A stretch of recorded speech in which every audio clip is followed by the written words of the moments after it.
Luke. Um, this is Luke Hi. the Cuber. I believe Luke averages around 15 on 3x3, 3 to 2 Yep, seconds on 2x2. more Um, like three. Yeah. three. The last time I heard he was learning seven simul. Are we done with that yet, or no for clock? Uh, yes, I fully learned how to do it and stuff. I'm just not very good at it, so I just need to get better at it. All right, so I'm just gonna ask you some questions, Luke. You ready? Yep. Okay, so first question is, how did you get into cubing? Because I saw I think I saw a cubing video on YouTube, and like I didn't know really what it was. I just saw because it was like a 8x8 or something, and I thought it looked cool, so I clicked on it. And my algorithm just kept feeding me that to the point where I actually just started like watching it, and I started getting into cubing. So yeah. All right, all right. Next question. Do you remember how long it took you to learn how to solve a 3x3? About like 30 minutes. 30 minutes? 3x3? Yeah, It's pretty yeah. fast. Um, how long did it take you to learn to solve a 2x2? I kind of just knew how to solve it after I learned 3x3 because I just kind of did the same thing. Yeah. All right, so what is your personal favorite event? What's your favorite WCA event? There's a bunch of events I practice, so I don't really have a main preference. But currently, I enjoy practicing 2x2 a lot. Yeah, same here. What is your least favorite? I've gotten a lot of tear mixes, some scubes. Me personally, it's scube. Just don't like the way it turns and the rotations. What's your You least said my favorite? least favorite event. Yeah, what's your least favorite? Uh, multi blind. Multi-blind. Yeah, Yeah. fair. Okay, so next question is what do you think of, like, if someone who wasn't a cuber were to say that cubing is basically just turning magnetic plastic, what would you say to kind of defend against that point? Uh, that like there's a lot of things you could do with it, like a lot of like places you could go with it, and also if you find it boring, there's Yeah. there's so many events that you can practice, and there's also it's also like unofficial is getting popular. So Mhm. literally, you could kind of just do like anything you want with cubing. Like you could really take it in any direction, even if it's not speed cubing. So in a different direction, what do you mean by not speed cubing? Because like you don't just have to be speed cubing. You could also be like collecting, or you could Yeah. be like making content. Like you could just do it, basically anything you want with cubing. It'll Yeah. most likely work out in the end. Okay. Yeah, I get your point. I get your point. All right, next topic. Um how much does hardware matter? Like, for example, I got the Dian Guhong Pro, my first flagship cube, and my average Yeah. dropped by 3 seconds. How much does hardware matter in terms of cubing? Nowadays, it low key does matter because I mean, if your hardware's like really bad, you're obviously not going to do good if your cube's like walking up, passing, popping on every turn. But I'd say it is also very skill based. So I'd say it's like an equal balance between hardware and skill base. Like it's about a Mhm. 50-50. Maybe slightly more skill, but still hardware plays a big role in it. All right, next question is gonna be a little more tactical. Question number one, what do you think is the most important part of a solve, cross F2L or last layer? And second part to that Oh, question, what would you recommend learning ZB, or like, what do you think about ZB? okay. So for the first question, the most part of the solve, it kind of has to be cross because it's literally like the base of like almost any method. So Hmm. like it's like part of everything. Yeah. And then for your second question about ZB, you said like when should you start learning it? or if you should start learning it? Do you think it's worth it? Uh, Depends, because if you're like not very fast, like if you're averaging like over 10 seconds, and you're like, I'm gonna start learning ZV, that's not a really good idea. But if you're sub 10 and you're committed and like you think that it's gonna be a good idea if you learn ZV, then yeah, you should probably do it. So you're saying that you should be at a certain level before you can even start considering learning Yeah, you Z. should be at a certain level, and you should have the mindset to be willing to take in all the effort for like months of just learning straight algs. Yeah. Yeah. What do you think is the easiest puzzle to learn? Uh, it either has to be Pyraminx or Clock. I'd say slightly Clock because Clock has no algs. But Uh-huh. Pyraminx, because like Clock, you literally just like it's like very intuitive. But Yeah. Pyraminx is also because if you have long enough, you Yeah. could probably like I Loki did this. If you have long enough, you could just like uh what I say? Oh, you could like crap, my bad. Uh, like if you're sitting there, you could probably figure it out in a couple hours. Mm-hmm. Because like what I did when I first went out called Pyramid, literally I just kept like I didn't know how to do last layer. I just kept solving a bunch of layers until I got a last layer skip, which isn't that hard on Yeah. Pyramid. So Okay. Next question. There little bit of a debate here. I want you to what do you think the pros and cons are of being color neutral versus just white or white and yellow? okay, so I might be a little biased because I am color neutral, but Yeah. like I think the better part of color neutral is that like the pros, I'd say you have like more options you could do. So like, because sometimes white and yellow are just straight trash, but Hmm. like, and also sometimes there's like blocks on other colors that Yeah. like you can't really do on white or yellow. So like, it gives you more opportunities to find better solutions. But the cons is that like you either just have to like pick a random color and just go with it, or you just look around at the colors and then you can't get as far into inspection. So yeah, Yeah. Okay. Um, Me personally, I do white and yellow. I think it's gonna stay yeah, that makes way. sense. Because Makes sense.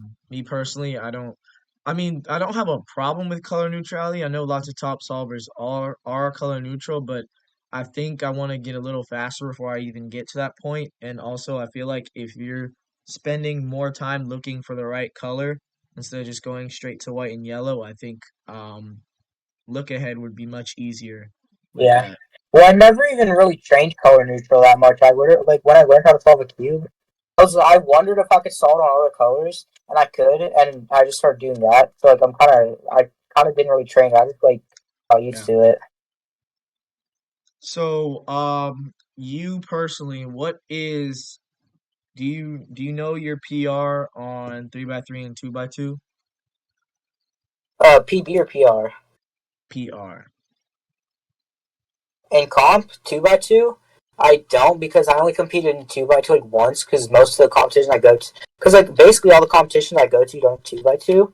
It's like that was low key more than a year ago, and then 3x3 it's like my PR. It's like I have a 13 single, which is low key Hmm. bad, and then I have a 15 average, which is Yeah. pretty like okay, but 15 average isn't really that hard because I Hmm. low key got a 15 average in like 3 rounds in a row. Okay. So now I'm gonna give you a little scenario of a person in their cubing journey, and you're just gonna answer the question. All right.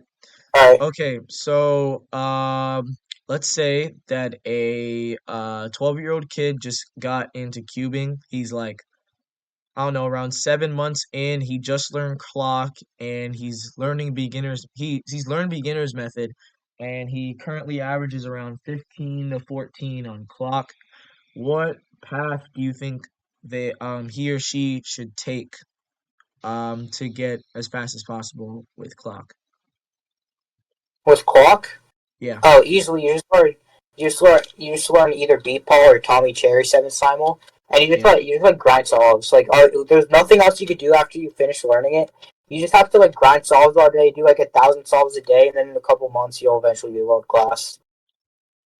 Okay. And wait, like 1,000 solves beginner method or seven simul? Seven simul. You have to Okay. use like all you can do after you learn seven simul. There's not much you could do after. You just have to grind. Yeah. All right. Next question. We'll go 13-year-old. A 13-year-old averages 5 seconds on 2x2, and he's obviously knows Ortega. He's considering either he has two options. He can either learn to one look Ortega and possibly go from there, or stick with CLL and possibly go on to EG1, EG2, or EGLS, but he wants to get as fast as possible. So what do you think? But I mean, if he wants to get as fast as possible, then the only option is to do CLL and then just learn all the other ALG sets because Ortega is going to take you like nowhere. Because like the Ortega's, you basically have to do like you have to solve a side and then you have to do two ALGs. Where in CLL and stuff, you don't sometimes you don't even have to do away. You can just cancel and stuff. So like if you're wanting to do Ortega, your max I'd say you can get like maybe two average 2.0. Yeah, I can see Yeah. that. Um, okay, almost about to finish here. Next question. What are your thoughts on, or let me say this. From what you know as a cuber, what are three ways that you can make money from cubing, essentially? Uh, so all of it would most likely. Well, you wanna. Well, this is kind of like two in one.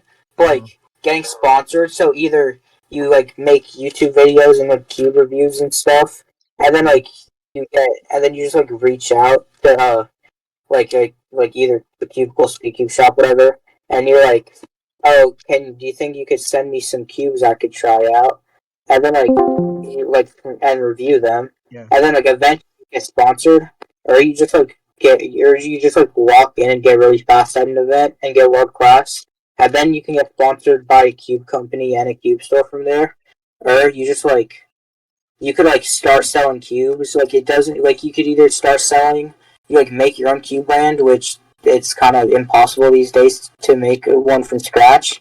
But Hmm. you could just start selling. You could just try to become a cube store, which also might be hard. But what I've seen is like the easiest really is like selling 3D printed custom puzzles or just selling modded Hmm. puzzles. That could most likely take you far if you're decent at 3D printing or at modding.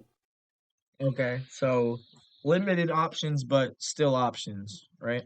Yeah, Okay, so next advice. So it took me a week to learn 3x3. Maybe that's because I was doing sports at the time.